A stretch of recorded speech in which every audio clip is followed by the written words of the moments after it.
If we think about decentralized PLC stock, right? If I got IBM stock, IBM is not a decentralized thing. It's a corporation. It's registered in a specific jurisdiction. It's got a board of directors, shareholders. There's a whole machine there.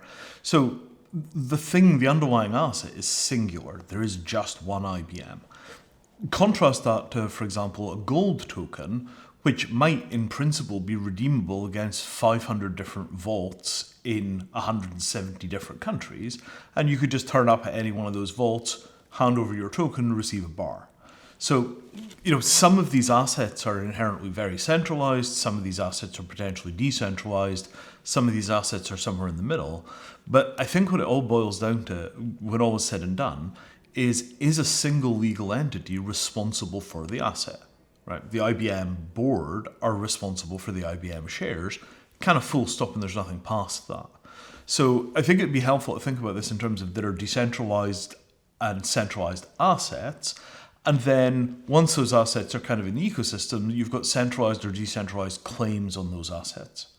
And, decentralized claims on a centralized asset is a very different thing from decentralized claims on a decentralized asset.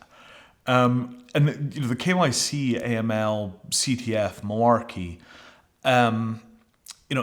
in the long run, really this is all zero knowledge proof territory, right? I verify my identity. Okay, great, you verified your identity. Now I can go and do transactions, masked by snarks and all the rest of this stuff. And at the end of the process, if somebody decides that I'm a terrorist and wants to go get those files, there is some mechanism for unpicking that data.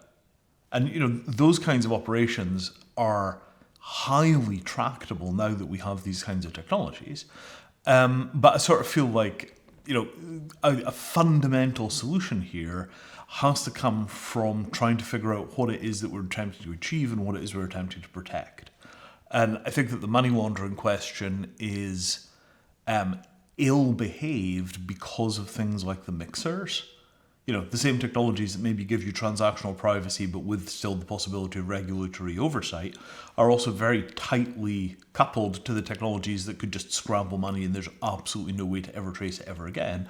And this in a context where North Korea just walked off with $1.5 billion, which is, that's a geopolitically significant amount of money when you're dealing with a regime that is trying to buy the necessary materials for a nuclear bomb. So, all of this stuff, it doesn't really matter until it does, but when it does, you're really going to feel it.